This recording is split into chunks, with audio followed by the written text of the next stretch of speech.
ஆசீர்வாதத்தை விரும்புகிற மனிதர்கள் ஏராளம். இந்த பூமியில யாருமே எனக்கு சாபம் வரணும், சாபமாய் போகணும்னு விரும்ப மாட்டாங்க. ஏன்னா எல்லா மக்களுமே நன்மையாய் பெற்றுக்கொள்ள விரும்புறது உண்டு. அதே போலதான் இன்று பக்தன் சொல்றாரு, அந்த ஆசீர்வாதம் யார் மூலமா வருமா? சங்கீதம் 115:15 சொல்லுகிறது, வானத்தையும் பூமியும் படைத்த கர்த்தராலே நீங்கள் ஆசீர்வதிக்கப்பட்டவர்கள். அன்பானவர்களே, வானமும் பூமியும் படைத்த தேவன் இன்றும் உயிரோடு தான் இருக்கிறார். வானம் எதை குறிக்கிறது என்றால், வானத்துக்கும் பூமிக்கும் ஒரு எல்லை கிடையாது. அதே போல உங்கள் வாழ்க்கையில அவர் தரப்போகிற ஆசீர்வாதத்தை இனி ஒருவரும் தடுத்து நிறுத்த முடியாது. வானத்தை பார்க்கிலும் எல்லையில்லா நன்மையை தரப்போகிறார்.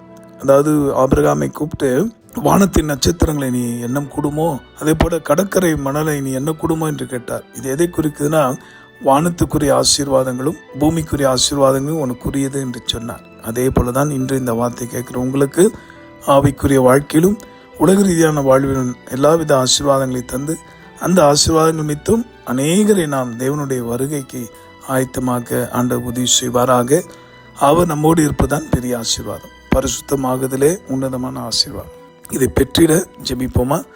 அன்புள்ள ஆண்டவரே, ஆசீர்வதிக்கிறவரே, என்னோடு கூட ஜெபிக்கிற யாவருக்கும் வேண்டிய ஆவிக்குரிய உலக ரீதிய ஆசீர்வாதங்களை தந்து மகிழ்ச்சியாக்கும். அவர்கள் வாழ்வில் உள்ள சாபங்கள், நோய்கள், போராட்டங்கள், தடைகள் எல்லாம் மாறட்டும். கர்த்தர் அற்புதம் செய்தீர உமக்கு நன்றி. ஜெபத்தை கேட்டீர உமக்கு ஸ்தோத்திரம். இதுவரைக்கும் கண்டிடாத ஒரு ஆசீர்வாதத்தை இன்று முதற்கொண்டு உங்களுடைய பிள்ளைகளை கட்டளையிடுவதற்காக ஸ்தோத்திரம். இயேசுவின் மூலமா ஜெபிக்கிறோம் எங்கள் நல்ல பிதாவே, ஆமென். உங்களுடைய ஆசீர்வாதங்களுக்காய் திருப்பிள்ளை நின்று ஜெபிக்கிற உங்கள் அன்பு சகோதரன் Mani Iyer. God bless you.